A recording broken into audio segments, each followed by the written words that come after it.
विठलान दक्षिण भारत में बहुत सेवा करते थे महाराज। उनका नियम था कोई भी भक्त ठाकुर जी के दर्शन करने के लिए आएगा तो वहां पर उसको प्रसाद ग्रहण करवाते थे, सबको भोजन, बिना भोजन किसी को जाने नहीं देते थे। बहुत भंडारे करते थे, बहुत सेवा करते थे। लेकिन हमारा अवस्था तो ढलती ही है ना एक समय आकर के। अब जीवन में हमारी अवस्था ढलने लगी ना तो अब सेवा के कार्य परेशानी होने लगी और सोचने लगे मुझे प्रसाद तो ग्रहण करवाना है।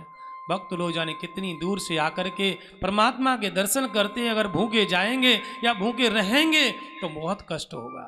भक्तों की सेवा करते थे वो। व्यवस्था पर देख रहे हैं लोग, कोई आता है तो कुछ दिन रहता है, भाग जाता है, चला जाता है। एक दिन विठलनाथ भगवान की चौखट पर बैठ करके आंसू बहाने लगे। प्रभु मुझे अपने जीवन की कोई चिंता नहीं, उनको कोई संतान नहीं थी, अपने जीवन की चिंता नहीं है, मुझे ये मन खराब हो रहा है, मन दुखी हो रहा है कि जो भी भक्त आपकी दर्शन की अभिलाषा लेके आता है, अगर उसे आपका भोग प्रसाद नहीं मिला तो बहुत दुख होगा मुझे। ये सेवा आज मेरे जीवन से आप क्यों छीन रहे हो? मेरे जीवन में जब तक सांस रहे तब तक ये सेवा चलती रहे। धीरे धीरे घर पहुंच गए, जो भी सेवा जैसे थी वैसे चल रही थी। बड़े बड़े सेवक आए, सब चले गए, बड़े दुखी हैं। एक छोटा सा बालक आया, उसने कहा सेठ जी आप बड़े परेशान लग रहे हो। हाँ बेटा। क्यों? भगवान के दर्शन के लिए जो भक्त आते उनकी सेवा आज मेरे जीवन से धीरे धीरे कम होती चली जा रही है, छूट रही है। अब मुझसे सेवा नहीं होता, मेरा शरीर थक गया है, बुढ़ापा आ गया है। अंतर्यामी ने कहा तो हम आपके यहाँ सेवा कर ले, आके अनुमति हो तो। बोले बहुत सेवक आए, सब भाग जाते हैं। बोले मैं नहीं जाऊंगा। अच्छा तो पैसे कितने लोगे जरा बताओ, और आप पूरी सेवा कर लोगे? बोले मैं सब पूरी सेवा संभालूंगा। तो ठीक है, पूरी सेवा के बदले में लोगे क्या? अंतर्यामी ने कही सेठ जी मुझे तो भरपेट भोजन चाहिए, और वो भी ऐसे नहीं। वो तो कैसे? मैं जितने भी भक्त तुम्हारे यहाँ आएंगे भगवान के, कैसे भी कितने भी, मैं सबको प्रसाद ग्रहण करवाऊंगा, लेकिन जब मैं भोजन करूंगा तो आप स्वयं बना करके मुझे खिलाओगे। सेठ जी ने कहा ये कोई बड़ी बात नहीं, एक व्यक्ति को तो हम खिलाई सकते हैं दोनों जने।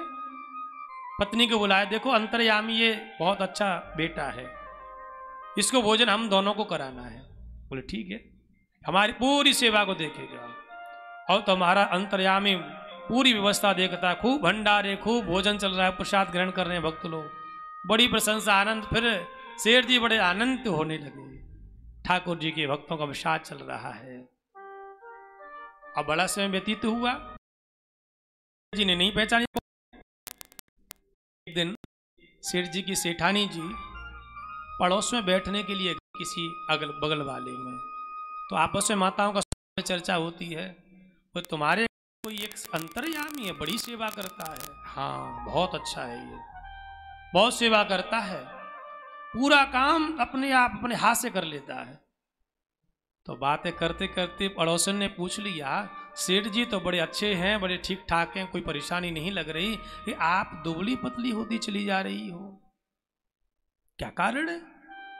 बोले नहीं ऐसी नहीं, नहीं बताओ, सच बताऊं बहन, ये जो अंतर्यामी है ना, है तो बढ़िया, लेकिन बात क्या है? बोले खाता बहुत है, मैं बहुत रोटी बनाती हूँ सब खा जाता है। ये शब्द वहां कहे थे सेठानी जी ने, अंतर्यामी ने पहले कह दिया था। जब आपने ये कह दिया कि मैं ज्यादा खाता हूं चला जाऊंगा, रात ही रात अंतर्यामी अंतर ध्यान हो गया। सुबह हुआ, सेठ जी ने देखा अंतर्यामी चल भैया, सुबह हो गया, प्रसाद ग्रहण करने के लिए भक्तजन आ रहे होंगे।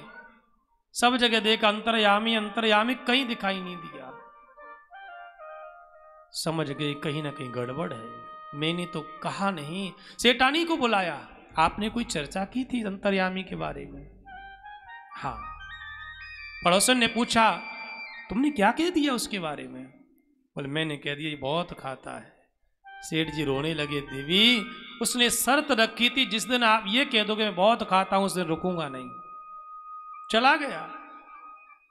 और इतने रोए चौखट पे जाकर विट्ठलनाथ भगवान के श्री चरणों में समझ गए वो निश्चयी भगवान थे। परमात्मा ने हृदय से लगाया और कहा, सेठ जी यहीं तक मेरी सेवा थी, अब इसके आप भगवान की भक्ति में लीन हो जाओ। परमात्मा भक्तों को मुक्ति देते, अष्टांग लीला प्रवेश कराते हैं। तो ठाकुर जी तो भगवान स्वयं भक्त का नौकर बन जाता है। ठाकुर जी नौकर बन गए। प्रेम की भक्ति इतनी श्रेष्ठ होती है, परमात्मा कुछ भी करने के लिए तत्पर तैयार रहता है।